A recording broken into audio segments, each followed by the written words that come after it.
माधव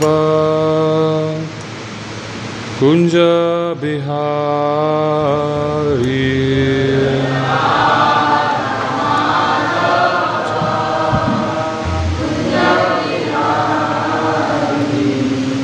जय राधा माधव कुंज बिहारी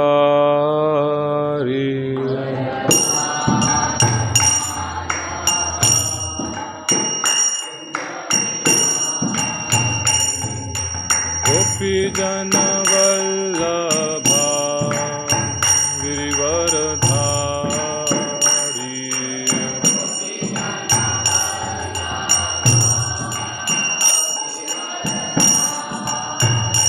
जय गोपी जन वल्लभा गिरिवरधारी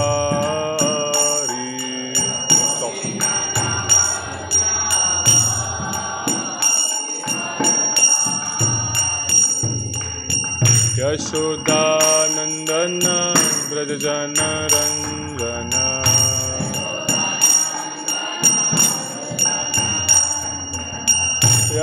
यशोदानंदन ब्रज जन रंजन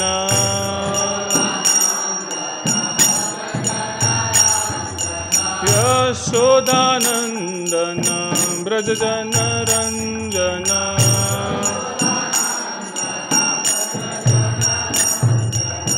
यमुना तीरावनचारी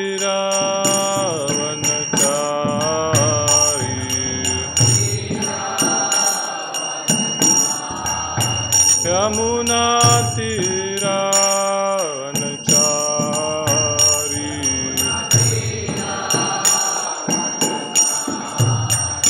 जय राधा माधव कुंज बिहारी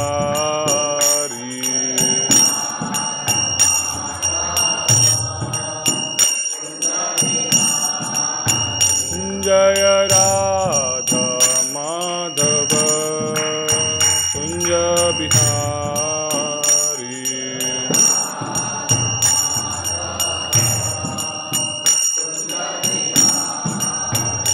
जय श्री कृष्ण चैतन्य प्रभु नित्यानंद श्री अद्वैत गदाधर श्रीवासादि गौर भक्तवृंद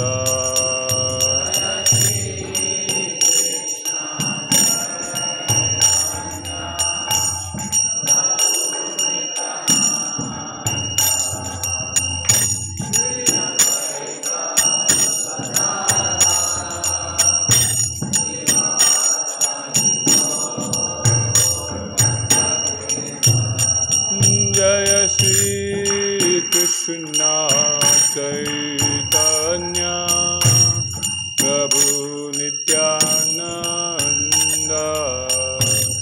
श्री अद्वैत गदाधर श्रीवासादि गौर भक्तवृंद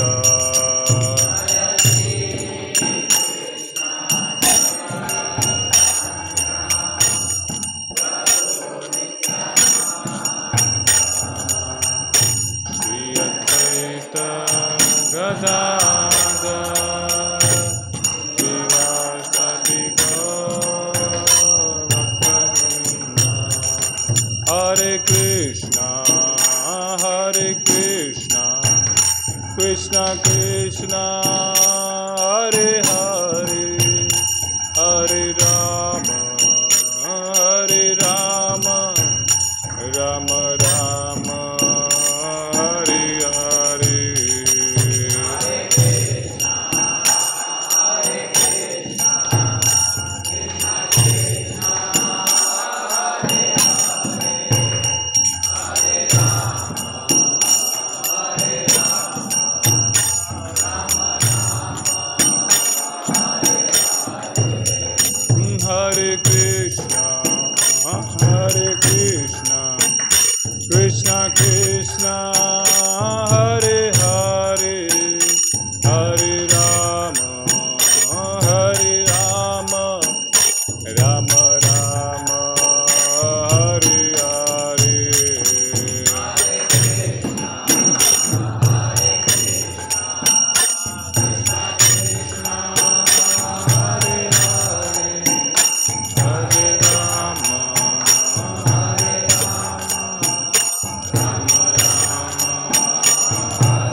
Krishna, Hare Hare, Hare Rama, Hare Rama, Rama Rama, Hare Hare.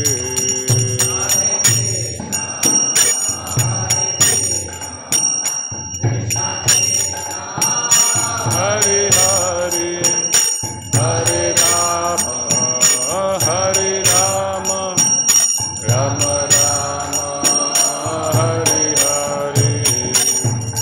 Hare Krishna, Krishna Krishna, Hare Hare, Hare Ram, Ram Ram, Hare Hare.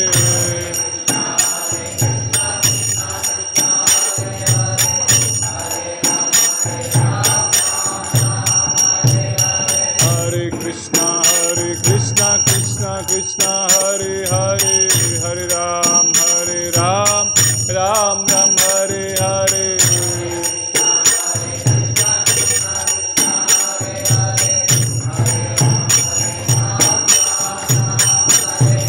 Hare Krishna, Krishna Krishna, Hare Hare, Hare Ram, Ram Ram, Hare Hare.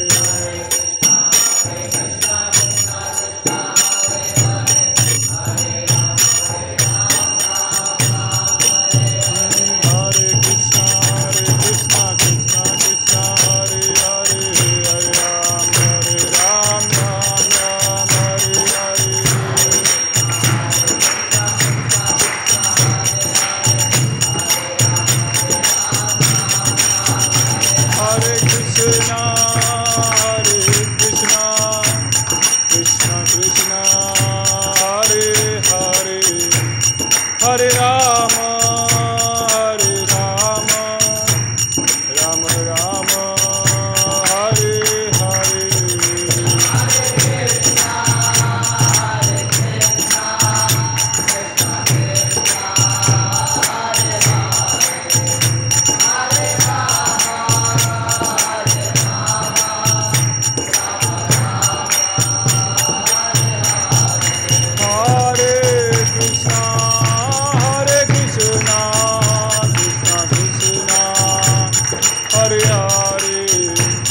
Hare Rama, Hare Rama, Rama Rama, Hare Hare.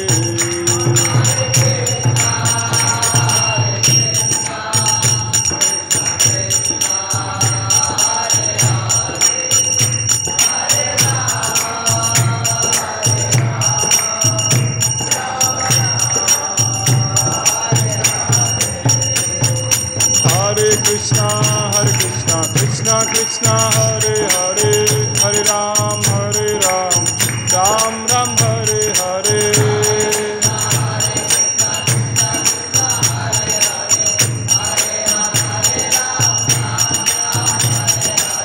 Hare Krishna, Krishna Krishna, Hare Hare, Hare Ram, Ram Ram, Hare Hare.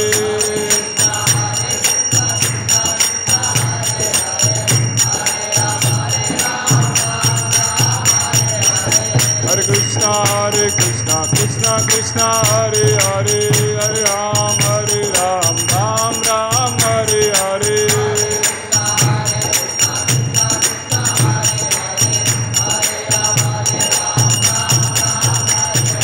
Radha Madhav, Radha Madhav, Radhe.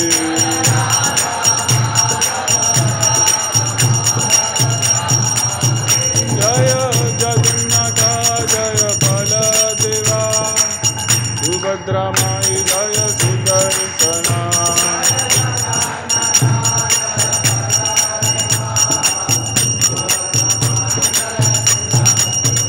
Jaya Gaurangita, Gaurangita, Gaurangita, Jaya Gaurangita.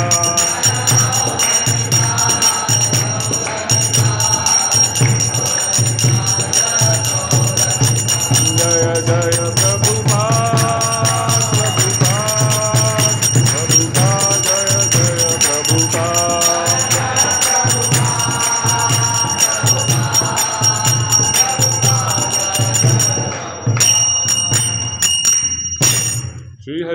संकीर्तन की। श्रील प्रभुपाद की। ओम नमो भगवते वासुदेवाय। ओम नमो भगवते वासुदेवाय।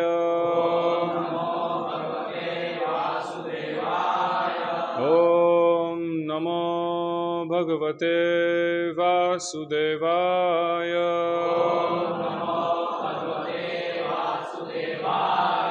नारायणं नमस्कृत्यं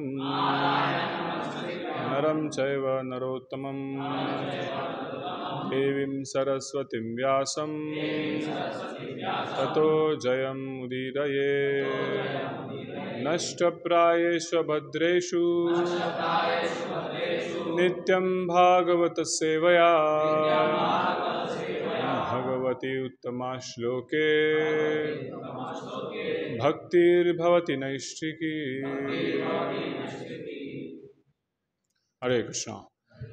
आपका स्वागत है प्रातःकालीन भागवतम कक्षा में। हम स्कंद 1 अध्याय 8 देख रहे हैं, जिसका नाम है महारानी कुंती द्वारा प्रार्थना तथा महाराज परीक्षित की रक्षा। उसमें श्लोक नंबर 35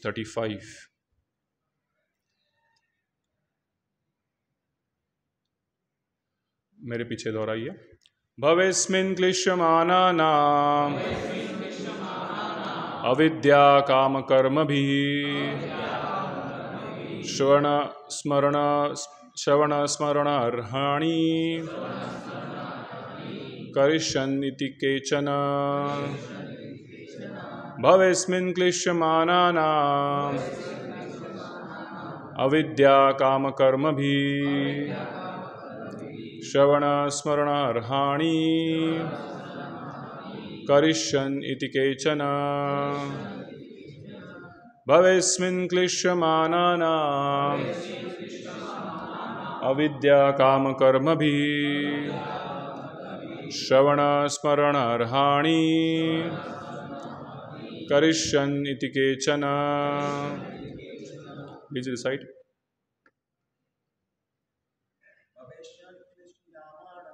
भवेस्मिन् क्लिश्यमानानाम् अविद्या काम कर्मभिः श्रवण स्मरण अर्हाणि करिष्यन्निति केचन। भवेस्मिन् क्लिश्यमानानाम् अविद्या काम कर्मभिः श्रवण स्मरण अर्हाणि करिष्यन् इति केचन। और कोई? भवेस्मिन् क्लिश्यमानानाम् अविद्या काम कर्मभिः श्रवण स्मरण अर्हाणि करिष्यन् इति केचन। माताजी।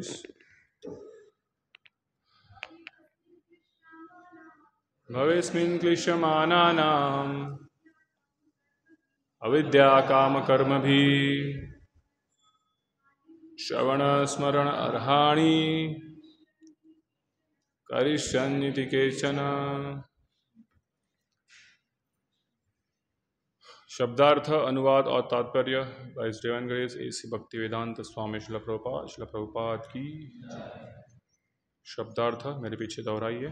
भवे भौतिक संसार में, अस्मिन इस, क्लिश्यमानानाम कष्ट भोगने वालों का, अविद्या अज्ञान, काम इच्छा, कर्म भी सकाम कर्म करने के कारण, श्रवण सुनने, स्मरण स्मरण करने, अर्हाणि पूजन, करिष्यन कर सकता है, इति इस प्रकार, केचन अन्य लोग।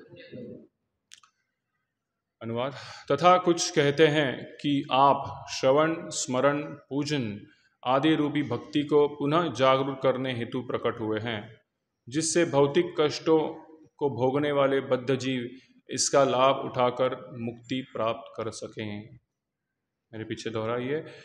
तथा कुछ कहते हैं कि आप श्रवण, स्मरण, पूजन आदि रूपी भक्ति को पुनः जागरूक करने हेतु प्रकट हुए हैं, जिससे भौतिक कष्टों को भोगने वाले बद्ध जीव इसका लाभ उठाकर मुक्ति प्राप्त कर सके। तात्पर्य: श्रीमद् भगवद गीता में श्री भगवान स्पष्ट रूप से कहते हैं कि वे धर्म पंथ की पुनः स्थापना के लिए ही प्रत्येक युग में प्रकट होते हैं। धर्म पंथ श्री भगवान द्वारा निर्मित किया जाता है। कोई भी व्यक्ति धर्म का नया रास्ता नहीं बना सकता। जैसा कि कुछ महत्वाकांक्षी लोगों के लिए यह फैशन बन गया है। धर्म का वास्तविक तरीका यह है कि श्री भगवान को परम सत्ता के रूप में स्वीकार करके स्वाभाविक प्रेम से उनकी सेवा की जाए। जीव को तो सेवा करनी है, क्योंकि स्वभावतः वह इसी के लिए बना है। जीव का एकमात्र कार्य श्री भगवान की सेवा करना है। श्री भगवान महान है और जीव उनके अधीनस्थ है। अतएव जीव का कर्तव्य मात्र उनकी सेवा करना है। दुर्भाग्यवश मोहग्रस्त जीव अज्ञानवश भौतिक इच्छा के कारण इंद्रियों के दास बन जाते हैं। यह इच्छा अविद्या या अज्ञान कहलाती है। ऐसी इच्छा से ही जीव विकृत विषयी जीवन पर केंद्रित भौतिक भोग के लिए विभिन्न प्रकार की योजनाएं बनाता है। अतएव जीव परमेश्वर की अध्यक्षता में विभिन्न लोकों में विभिन्न शरीरों में देहांतर करते हुए जन्म मृत्यु के चक्र में उलझ जाता है।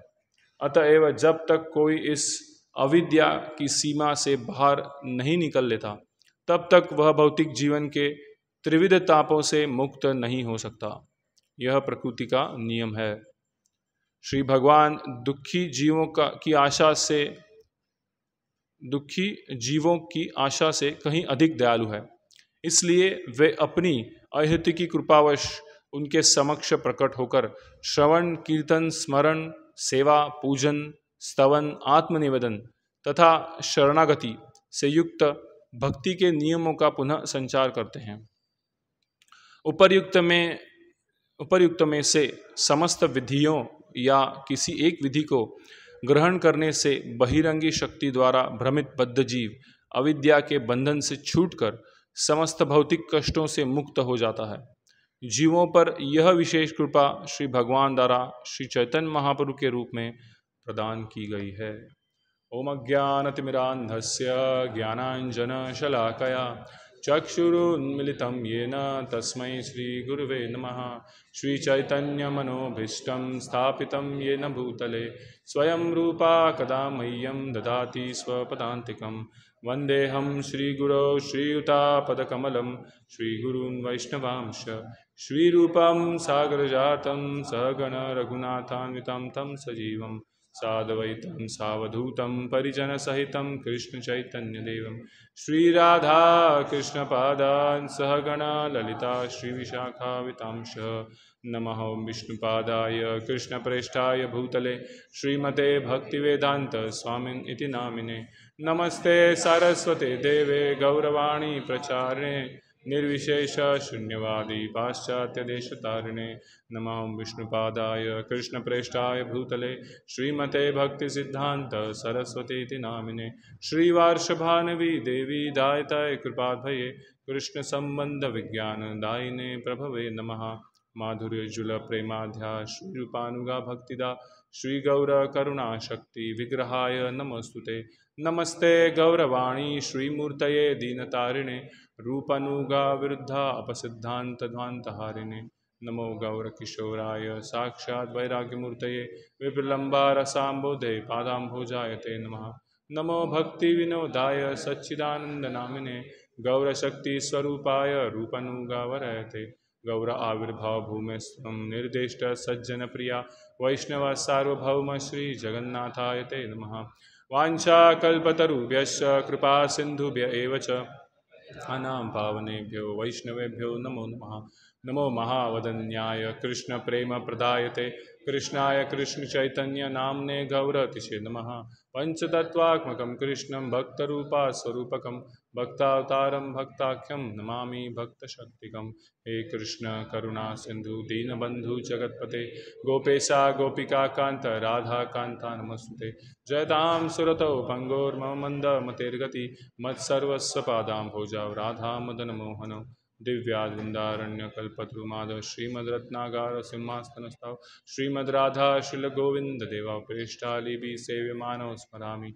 श्रीमान रासरसारंभी वंशी वट ततसिता कर्षण वेणु सनिर्गोपिर्गोपीनाथाय श्रीयस्तु नः। तप्त कांचन गौरांगी राधे वृंदावनेश्वरी वृषभानुसुते देवी प्रणमामि हरिप्रिये। जय श्री कृष्ण चैतन्य प्रभो नित्यानंद श्री अद्वैत गदाधर श्रीवासादि गौर भक्त वृंदा। हरे कृष्णा कृष्णा कृष्णा हरे हरे हरे राम राम राम हरे हरे। हरे कृष्णा। हम अध्याय 8 कंटिन्यू कर रहे हैं जहाँ पे कुंती महारानी के प्रेयर्स है। ये प्रेयर्स चालू हुए थे श्लोक नंबर 18 से और ऐसे एक दो श्लोक में ये कंप्लीट होंगे। हम 35वां श्लोक देख रहे हैं जहाँ पे अगर हम पिछले दो श्लोक देखते हैं 34th और 33rd 33 और 34 श्लोक, तो जिसमें कुंती महारानी जो है वो बता रही है कि भगवान क्यों अपीयर होते हैं और किस रीज़न से अपीयर होते हैं। तो उसमें लिखते हैं कि एक तो है देवी देवताओं ने पुकारा है, ब्रह्मा जी ने पुकारा है तो आप प्रकट हो रहे हैं। एक में लिख रहे हैं कि देवकी माता और वसुदेव ने उनके पिछले जन्म में बहुत सारी तपस्या की इसलिए आप, और उन्होंने पुकारा इसलिए आप आ रहे हो। लेकिन ये श्लोक में वो लिख रहे हैं एक्चुअली कुंती महारानी फाइनल रीज़न बता रही है कि क्या रीज़न है भगवान के आविर्भाव का, जिसमें बता रही है कि भगवान इतने दयालु है कि वो जो ये बद्ध जीव, संसार के बद्ध जीव है, उनको इस संसार से मुक्त करने के लिए जो मार्ग है श्रवण कीर्तनम विष्णु स्मरणम जो प्रहलाद महाराज ने हमें दिया है, वो पुनर्स्थापित करने के लिए आते हैं। जय श्री राधा माधव की, श्री जगन्नाथ बलदेव सुभद्रा महारानी की, श्री गौर निताय की, श्रील प्रभुपाद की।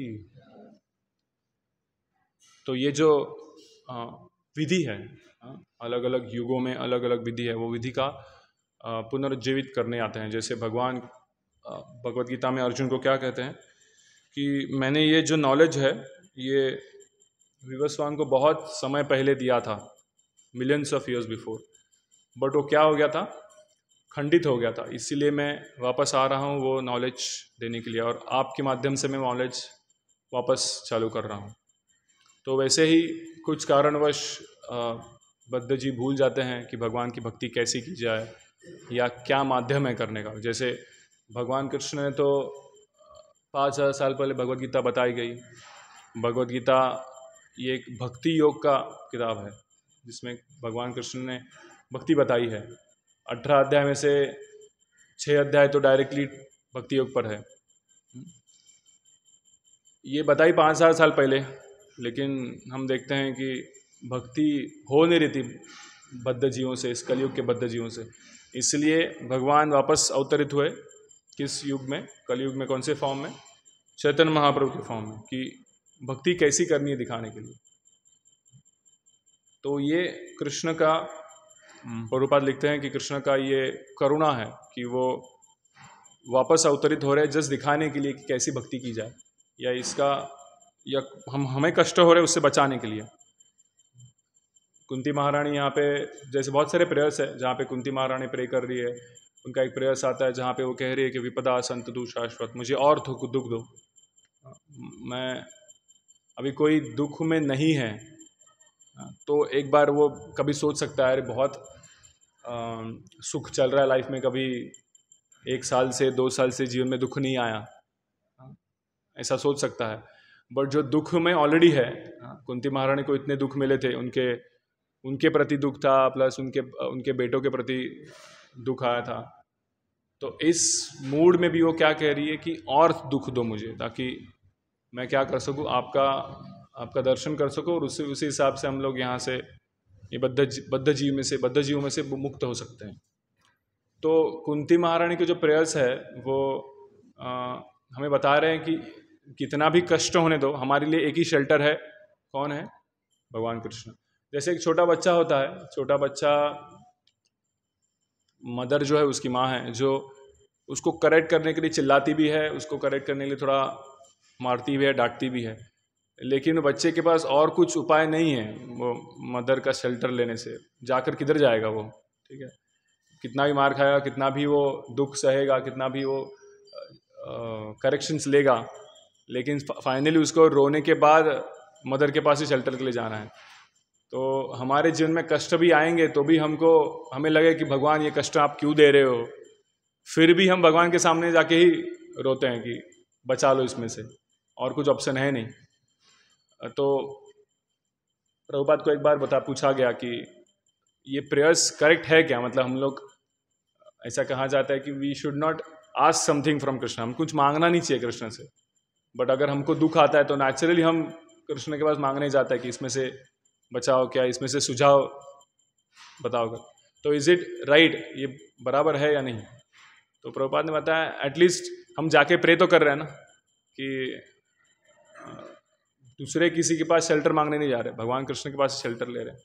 तो भागवतम में वर्णन भी आता है, अकाम सर्व काम मोक्ष काम उदारधि तीव्रेण भक्ति योगेन यजेत पुरुषम परम। तो ये आपकी इच्छा हो या ना हो, आपकी इच्छा अगर मोक्ष की भी हो, जो भी इच्छाएं हैं, बस भगवान के सामने जाके हमें एक ही शेल्टर है तो उसको ही बोल सकते हैं हम, और उसके बाद इट्स कृष्णाज बिजनेस। उनका बिजनेस है कि हमारी वो इच्छाएं कंप्लीट करना, ना करना, हमारे प्रॉब्लम्स उसमें दूर करना, ये उनका लुकआउट है, ये डिपेंडेंसी है।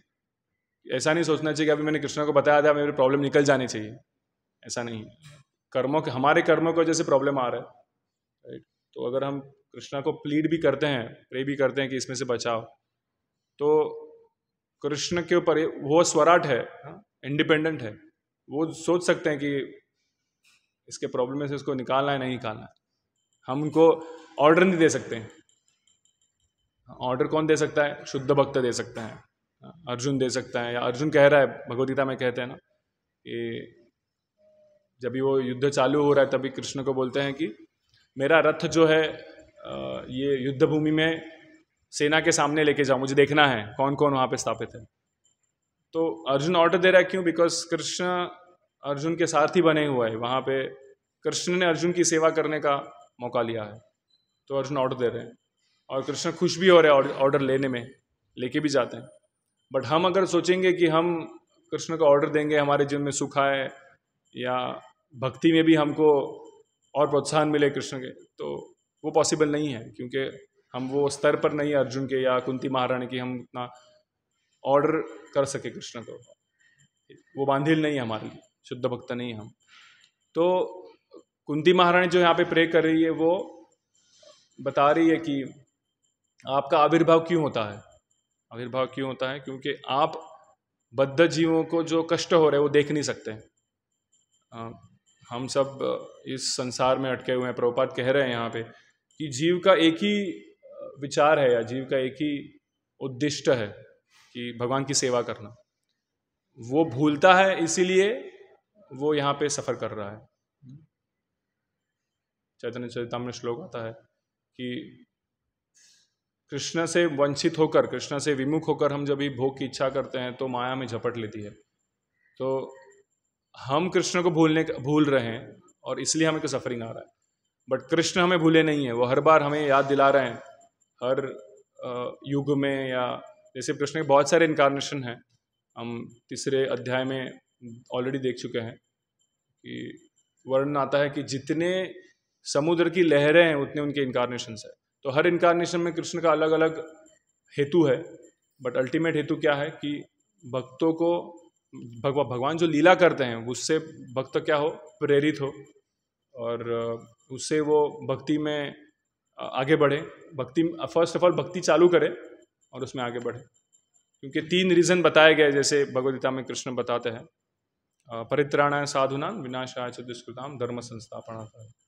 तो उसमें जो परित्राणाय साधु नाम है वो प्राइमरी है, मतलब सबसे कृष्ण के लिए भी सबसे इम्पोर्टेंट है कि यहाँ पे जो बद्ध जीव अटके उनको मैं कैसे मेरे भगवत धाम लेके जाऊँ। इसके लिए जो है कृष्ण प्रयास करते हैं, कृष्ण इनकारनेट करते हैं, इनकारनेट होते हैं। संभवामी आत्म माया, खुद के एनर्जी से। ऑल्दो वो बांधिल नहीं है हमारे ऑर्डर्स के लिए, वो बांधिल नहीं है कि शास्त्र में जब भी दिया है तभी इनकारनेट हो, बट वो होते हैं किसके लिए, कि हमें उसका लाभ मिले, बद्ध जीवों का लाभ मिले। तो वैसे हम देखते हैं कि प्रभुपाद लिख रहे हैं यहाँ पे कि ऐसा ही इनकारनेशन जो ऑफ कोर्स कृष्ण की कृपा है, कृष्ण का दयालु नेचर कुछ कम नहीं है। भागवतम में श्लोक आता है, अहो बकीयम स्तनकालकूटम जिघ्घाम सया पाया अपि साध्वी। जो पूतना है वो आई थी कृष्ण को मारने के लिए, सोचकर कि वो अपने स्तन से दूध पिलाएगी, लेकिन उसने क्या किया था, उस पर जहर लगाया था। और जो मतलब उसका इंटेंशन था कृष्ण को मारना, बट कृष्ण इतने दयालु है कि वो विष पीने के बाद भी और दूध पीने के बाद भी कृष्ण ने उसका प्राण वायु भी छीन लिया और उसको कहाँ पे पोजीशन दिया, एक नर्स का, मतलब वात्सल्य भाव में अपने धाम में जगा दी। अभी वात्सल्य भाव में हम देखते हैं कुंती महारानी हो, यशोदा मैया हो, नंद महाराज हो, देवकी वसुदेव, सब वात्सल्य भाव में है। तो उनका जो सेवा है कृष्ण के प्रति वो फेवरेबल है। फेवरेबल मतलब कृष्ण को खुश करना, कृष्ण की सेवा करना, ये मूड है। लेकिन हम पूतना का उद्देश्य देखते हैं तो अनफेवरेबल है, कुछ सेवा करने नहीं आई थी, कृष्ण को उल्टा मारने आई थी। बट तो भी कृष्ण इतने दयालु है कि उन्होंने क्या किया, वो पूतना को अपने माता के समान जगा दी। तो ऐसे भागवतों का श्लोक कहता है कि ऐसे जो दयालु भगवान है उसको कौन शरण नहीं जाना चाहेगा। अल्टीमेटली जब भी हम शरण की बात करते हैं या किसी की शेल्टर की बात करते हैं, चाहे वो हमारे रिलेटिव्स हो या कोई भी हो, तो हमें दुख से या फियर से डर लगता है, इसलिए हम शरण जाते हैं, शेल्टर लेते हैं किसी का। संसार के जो बद्ध जीव है वो भगवान को ना देखकर किसी बड़े आदमी को संसार के, उसको शरण जाते हैं। बट अल्टीमेटली उनका उद्देश्य क्या रहता है कि हमें जो दुख हो रहा है या फियर है उसमें से बचे। बट जब भी कृष्ण की शरण जाते हैं तो इतने दयालु, अगर हम उसको एक पूतना जैसी जो व्यक्ति है जो उनको दुख देने चाह रहा है, लेकिन कृष्ण वहाँ पे क्या कर रहे हैं, उनको नर्स का पोजीशन दे रहे हैं या माता का पोजीशन दे रहे हैं। तो इसलिए भागवतम कहता है कि इसके अलावा और किसके शरण जाना चाहेंगे आप। बट प्रभुपाद इसके आगे जाके लिख रहे हैं कि चलो कृष्ण तो दयालु है, उन्होंने बहुत सारी लीला में दिखाया भी दया, क्योंकि उन्होंने जिनको मारा, जिन असुरों को मारा, उनको भी क्या हुआ, मोक्ष मिल गया। और युद्ध भूमि पर, कुरुक्षेत्र के युद्ध भूमि पर जो भी मरे वो भी उनको क्या मिल गया, मोक्ष मिल गया। बट प्रभुपाद लिख रहे हैं कि इसके आगे जाके भी कृष्ण जब भी चैतन्य महाप्रभु के रूप में आते हैं तो क्या कर रहे हैं, उससे भी ज्यादा दयालु है। अभी कृष्ण के पास क्या है, कृष्ण के जो शरण जा रहा है उसका भाव है देखकर कृष्ण उसको माफ कर रहे हैं या कृष्ण उसको शेल्टर दे रहे हैं। बट जो चैतन्य महाप्रभु है वो क्या कर रहे हैं, जो नहीं आ रहा है उसको भी शेल्टर दे रहे हैं और उसके पीछे जा रहे हैं, पीछे जाके हरे कृष्ण मंत्र जप करो या जप की महिमा बता रहा है, उसको भक्त बनाने का प्रयास कर रहा है, जिसकी इच्छा भी नहीं है कि वो कृष्ण के शेल्टर आए, भगवान के शेल्टर आए। जगाए मधाई का हम पास टाइम देखते हैं कि इतने वो गंदे काम कर चुके थे कि उनको कोई इच्छा नहीं कि भगवान के शेल्टर में जाए, भगवान का नाम भी लेने का। नित्यानंद प्रभु और हरिदास ठाकुर जब भी उनके पास गए प्रचार करने के लिए चैतन्य महाप्रभु के आदेश के अनुसार कि उनको बोलो कि जप करो, तभी नित्यानंद प्रभु ने सोचा कि यही लोग हैं जिनको हमें प्रचार करना चाहिए। ये अगर भगवान के शेल्टर आते हैं, इनको अगर भगवान की कृपा मिलती है तो क्या होगा, सच में जो है चैतन्य महाप्रभु की कीर्ति और बढ़ेगी। और वही हुआ। नित्यानंद प्रभु ने प्रयास किया उनको प्रचार करने का, बट उन लोग दोनों नहीं सुन रहे थे, नहीं मान रहे थे कि हमें कृष्ण का शेल्टर लेना है, कृष्ण का नाम लेना है। और उन्होंने उल्टा नित्यानंद प्रभु पर क्या किया, वार किया। बट जब ही चैतन्य महाप्रभु आए और वो क्रोधित होकर आए, बट नित्यानंद प्रभु उनको बताया कि आप क्या है, आप इस युग में मारने नहीं आए हैं, इस युग में आप प्यार देने आए हैं या प्रेम देने आए हैं। तो वो सोचिए। तो जैसे ही चैतन्य महाप्रभु ने ये सोचा कि ठीक है मेरे को अभी कृपा देनी है, जगाई मधाई दोनों कृपा देनी है, तो ऑटोमेटिकली उनका उद्धार हो गया। सो उन लोग की इच्छा नहीं थी, इच्छा किसकी थी? भगवान की इच्छा थी कि उनको बचाया जाए।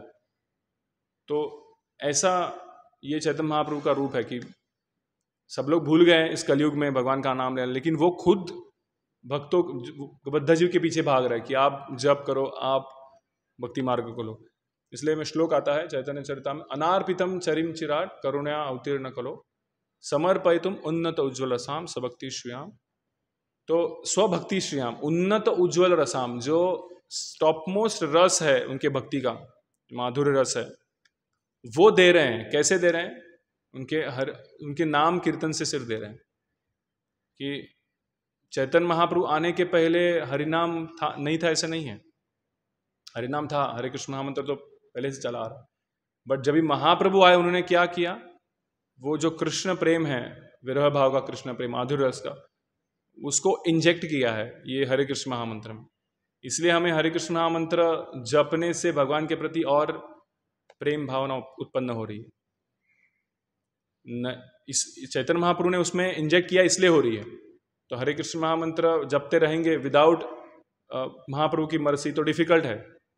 इसलिए हमें जब ये हरे कृष्ण महामंत्र जपते हैं हम, तो उसके पहले हम क्या करते हैं? पंचोत्तर मंत्र गाते हैं। कि हरे कृष्ण महामंत्र गाने में बहुत सारी नियम है या उसमें अपराध होते हैं, हमने कुछ गलत कर दिया तो। बट जो पंचतत्व मंत्र है, जो महाप्रभु की लीला है, महाप्रभु की जो कृपा है, उसमें कुछ भी नियम नहीं है, उसमें कुछ भी अपराध नहीं है। तो जब भी हम महाप्रभु को शरण लेते हैं और फिर हरे कृष्ण महामंत्र का जप कर रहे हैं, तभी क्या होगा? हमें वो कृष्ण प्रेम मिलेगा।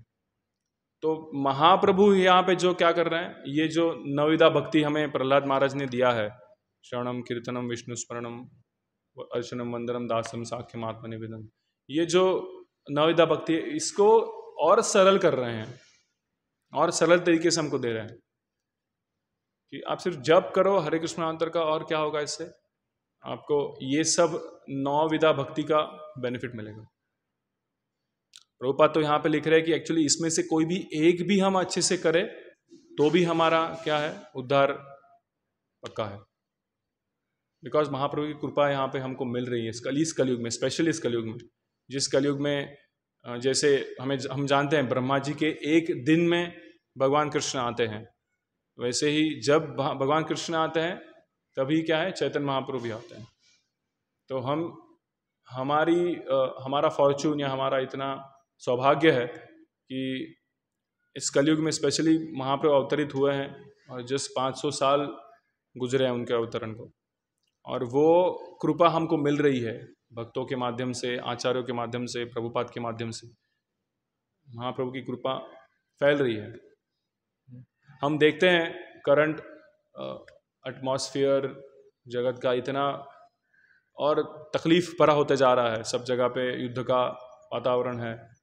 तो ऐसे वक्त भक्तों को क्या मतलब, अभक्तों को भी एक ही शेल्टर है कि भगवान का नाम ले। अदरवाइज अगर उन लोग सोचें कि हम इसमें से बच पाएंगे तो पॉसिबल नहीं है, क्योंकि कली का प्रभाव दिन बर दिन बढ़ते जा रहा है।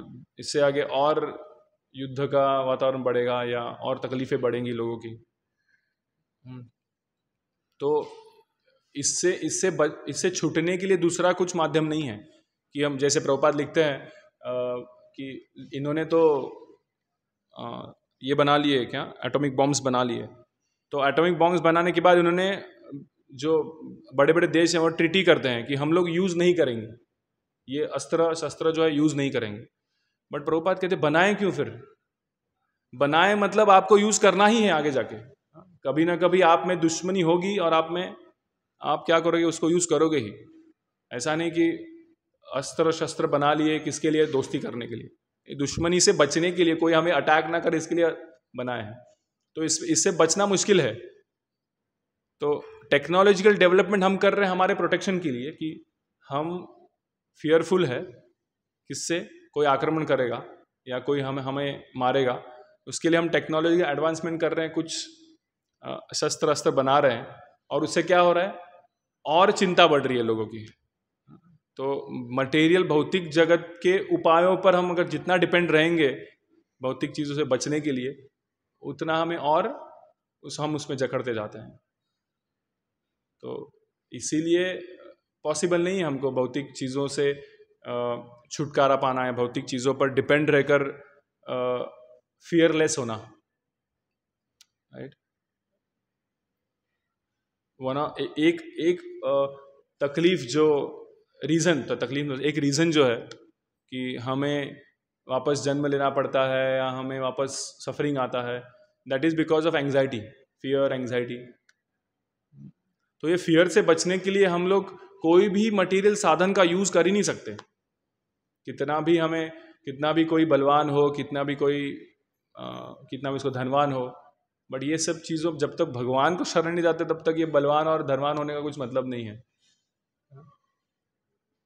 ऐसा होता तो आज इतने बड़े जगत में जहाँ पे इतने प्रगल्भ या देश है, उसमें किसी को तकलीफ नहीं होती फिर, बट हो रही है तकलीफ सबको। बड़े बड़े देश भी इसमें शामिल है जहाँ पे युद्ध का वातावरण चल रहा है, और सब लोग बहुत एंग्जाइटी में, फियर में है। बट अगर हम भक्तों का रूप देखें या भक्तों का विचार देखें, तो 2 दिन पहले क्लास चल रहा था जुहू में, तो महाराज भी वही बता रहे थे कि भक्तों को अल्टीमेटली क्या दिखता है कि हमें सिर्फ एक ही शेल्टर है जो है कृष्ण। चाहे कितने भी आक्रमण हो, कितने भी हमारे लाइफ थ्रेटनिंग प्रॉब्लम्स आए, बट आखिर में यही दिखना है कि हमें कृष्ण का शरण लेना है। जैसे प्रभुपाद कहते हैं, प्रभुपाद को पूछा गया, जब भी प्रभुपाद कलकत्ता में रहते थे और वहाँ पे युद्ध का प्रॉब्लम चल रहा था, तभी शायद से सेकेंड वर्ल्ड वॉर था, पता नहीं, सेकेंड वर्ल्ड वॉर था। तो जापान जो है टारगेट कर रहा था इंडिया पर, बिकॉज इंडिया वाज यूके के अलाइज में थे और जापान अपोजिट में था। तो Japan was targeting that eastern side, वहाँ से। तो बॉम्बिंग हो रहा था और कोलकाता में सायरन बजते थे कि अभी ब्लैकआउट होगा, ये होगा, तो कभी भी बॉम्ब गिर सकता है, फल प्लेन में से लाके बॉम्ब गिर सकता है।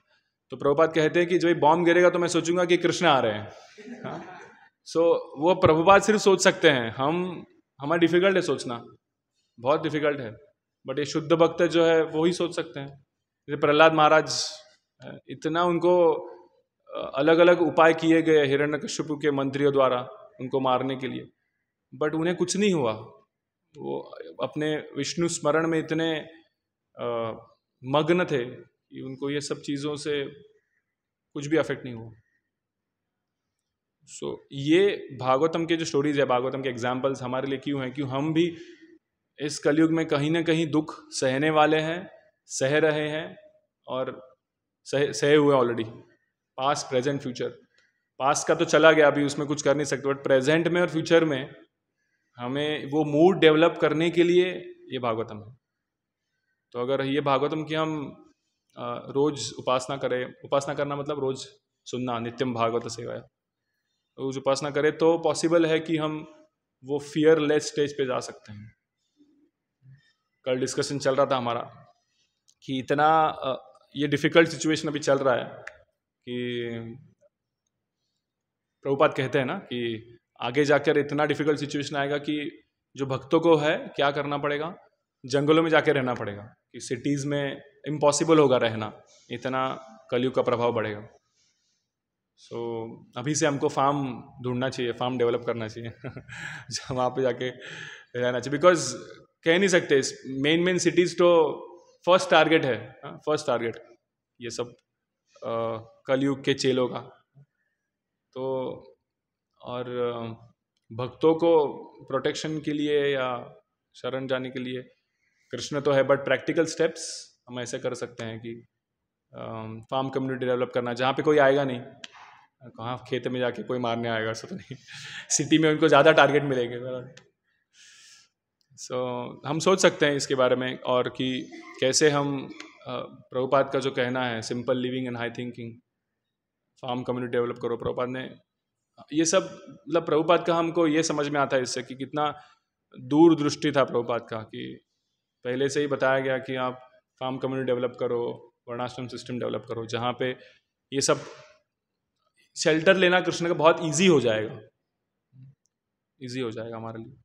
जैसे कुंती महारानी यहाँ पे कह रही है, श्रवणम हो, स्मरणम हो, पूजन आदि भक्ति को, ये जो सब नवविधा भक्ति है या उपाय है वो हम इजीली कर सकते हैं अगर हमारा विचार सिंपल लिविंग और हाई थिंकिंग के प्रति है। तो अगर मटेरियल ऑपुलेंस को बढ़ाने की इच्छा है तो हमें फिर सिटी में रहना पड़ेगा, फिर ये सब तकलीफ़ें भी झेलनी पड़ेगी।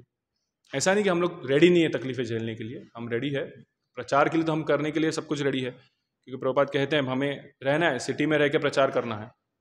प्रचार के लिए हम लोग सिटी में रहने के लिए रेडी है, बट सेंस ग्रेटिफिकेशन के लिए नहीं। सेंस ग्रेटिफिकेशन के लिए हमको सिटी में नहीं रहना है, हमको प्रचार के माध्यम के लिए तो कर ही सकते हैं।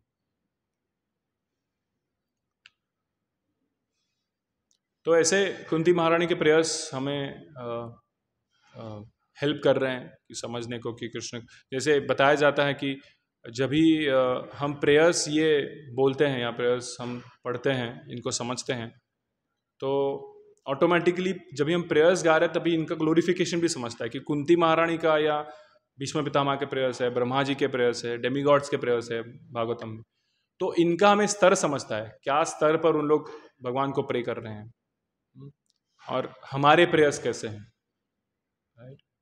सो कृष्ण, इसलिए हमको क्या करनी चाहिए, इनके प्रेयर्स पहले सपोर्ट के लिए लेनी चाहिए। जब भी कृष्ण के सामने जाके हम गुणगान करते हैं कृष्ण का, तो we have to use this prayers to glorify Krishna. हम कृष्ण को इस प्रेयर्स के माध्यम से ग्लोरीफाई करेंगे तो कृष्ण ज़्यादा खुश होंगे। हाँ, कोई मेरे भक्त का, शुद्ध भक्त का प्रेयर्स लेके जो है बोलने का प्रयास कर रहा है या मुझे ग्लोरीफाई करने का प्रयास कर रहा है, तो भगवान ज़्यादा खुश होंगे और फिर हमें वही मूड डेवलप कर सकते हैं। अगेन हम पढ़ेंगे, इसका मीनिंग समझेंगे, इसका इंटेंट समझेंगे, क्या इंटेंशन से कुंती महारानी प्रे कर रही है, क्या इंटेंशन से भीष्म पितामह प्रे कर रहे हैं। उत्तरा ने प्रे किया है कि उत्तरा भी समझती है। उत्तरा को जब भी समझा कि उनके प्रति, उनके जो गर्भ में जो परीक्षित महाराज है उनको मारने के लिए ब्रह्मास्त्र आया है, तो उनके बाजू में तो सब लोग थे, उनके हस्बैंड के पिता सब कुछ, जो अर्जुन, पांडव सब लोग थे, बट उन्होंने डायरेक्टली कृष्ण को ही पूछा कि अभी ये लास्ट टाइम है, ब्रह्मास्त्र ऑलरेडी छोड़ दिया, अभी ये लोग बचा नहीं पाएंगे मुझे, तो सिर्फ कौन बचा पाएगा, कृष्ण बचा पाएगा। तो the ultimate shelter is only Krishna. So ये प्रेयर्स से हमें समझ में आ सकता है, ये उनके भक्तों के मूड से समझ में आ सकता है। इसलिए भागवतम में ये भी कहता है कि जो भौतिक जगत में हमारे रिलेशंस है या भौतिक जगत में हमारे हम रिलेशन एस्टैब्लिश कर चुके हैं और हुए हैं, बिकॉज ये शरीर मिला है तो रिलेशन बने हैं ऑटोमेटिकली, हमने कुछ बनाए नहीं, वो सब हमें नहीं बचाने वाले, वो सब हमें टेम्पररी समय के लिए हमारे साथ है। कोई हमें मृत्यु के शैया पर जब भी जाता है तो बचाने नहीं आएगा। गजेंद्र का उदाहरण है, गजेंद्र को जब भी वो मगरमच्छ ने पकड़ के रखा था तो उनको बचाने के लिए प्रैक्टिकली कोई नहीं आया, उनका पूरा संसार बाजू में खड़ा था, बट कोई बचाने नहीं आया। फाइनली उन्होंने उनको समझा कि कोई मुझे बचाने नहीं आने वाला, तभी उन्होंने जाके क्या किया, भगवान को लोटस अर्पण किया और फिर भगवान आए। द्रौपदी का भी एग्जाम्पल वैसे ही है, पहले ट्राई कर रही थी कि खुद के एफर्ट से पहले सबको बुलाने का ट्राई किया, भीष्म पितामह हो, द्रोणाचार्य हो, उनके पति हो, उनको सबको बुलाने का प्रयास किया, बट कोई हेल्प के लिए नहीं आ सका। फिर खुद के एफर्ट से ट्राई किया कि मैं खुद बचा सकती हूँ खुद को, बट फाइनली उनको जब भी समझा कि ये सब विफल है तो उन्होंने क्या किया, कृष्ण को शेल्टर लिया। तो ऐसा नहीं कि द्रौपदी को पता नहीं था कि पहले कृष्ण का शेल्टर लेना है, या ये हमारे लिए सीख है कि इतना सब करने के बाद भी हम अल्टीमेटली कृष्ण को शेल्टर नहीं लेंगे तो कुछ होगा नहीं हमारा। ऐसा मत, हमको ऐसे नहीं समझना है अगर द्रौपदी में तो पहले सबको पुकारा, बाद में कृष्ण का शेल्टर ले, हम भी अभी पुकार रहे हैं बाद में द्रौपदी, नहीं नहीं, हमको सिखाने के लिए है कि कितना भी हम करें हमारे भौतिक रिलेशंस, भौतिक जो आसक्ति है, भौतिक चीज़ें जो है, जो हमको लगता है कि हमें बचा पाएगी, किसी के पास बहुत सारा पैसा है और लगता है कि मैं पैसे सब कुछ ठीक कर पाऊँगा, मैं साइंटिस्ट को बुला के, डॉक्टरों को बुला के मेरा जो मृत्यु है थोड़ा प्रोलॉन्ग कर दूंगा, या ये डिजीज से बचूंगा, वो डिजीज से बचूंगा। बट अल्टीमेटली डेथ सबको ही आना है, तो तभी किसका विचार आएगा? सदा तद्भाविता, कृष्ण कहते हैं कि जब जैसा हमारा दिन भर का मूड है, वैसे रात में हमें सोते हुए वैसे विचार आते हैं, वैसे पूरे जीवन भर का हमारा जो आचरण है, विचार है, वही विचार हमें मरते समय आने वाले हैं। तो अगर हम कृष्ण के बारे में अभी से सोचना नहीं चालू करेंगे, यही नहीं समझेंगे Krishna is the only shelter, फिर मरते समय फिर कृष्ण का नाम कैसे आएगा? जब अजामिल ने भी, फॉर्चुनेटली अजामिल ने क्या किया था, अपने बच्चे का नाम रखा था नारायण, इसलिए वो नारायण का नाम पुकार सका। अगर बच्चे का नाम और कुछ रख दिया तो फिर मुश्किल है, वो नाम पुकारेंगे और फिर भगवान तो आएंगे नहीं फिर। सो इसलिए अभी से नाम लेना चालू करेंगे तो कभी हम जब मृत्यु के शैया पर रहेंगे तभी हरे कृष्ण मुंह से निकलेगा और हम बच सकते हैं इस भौतिक जगत में वापस आने से। तो ये प्रेयर्स हमें ये सिखा रहे हैं, तो हमें बहुत अच्छे से प्रभुपाद के प्रोसेस का पालन करना चाहिए, हरे कृष्ण महामंत्र का पालन करना चाहिए।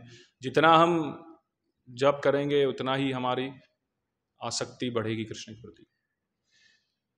हरे कृष्णा कृष्णा कृष्णा हरे हरे, हरे राम राम राम हरे हरे। हरे कृष्णा।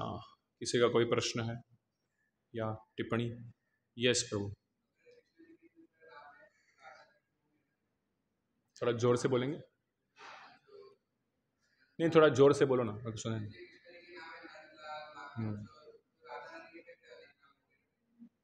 शास्त्रों में तो उदाहरण नहीं है, जैसे उनका प्रणाम मंत्र आता है उसमें आता है, तप्त कांचन गौरांगी राधे वृंदावनेश्वरी वृषभानु सुते देवी प्रणमामि हरिप्रिय। तो ये नाम उनके अलग अलग है, वृषभानु सुते देवी, गौरांगी, ये सब उनके नाम है।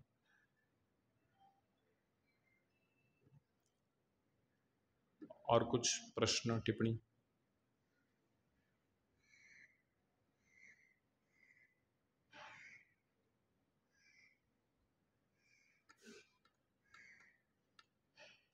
हरे कृष्णा। ग्रंथराज श्रीमद् भागवतम की जय, श्रील प्रभुपाद की जय।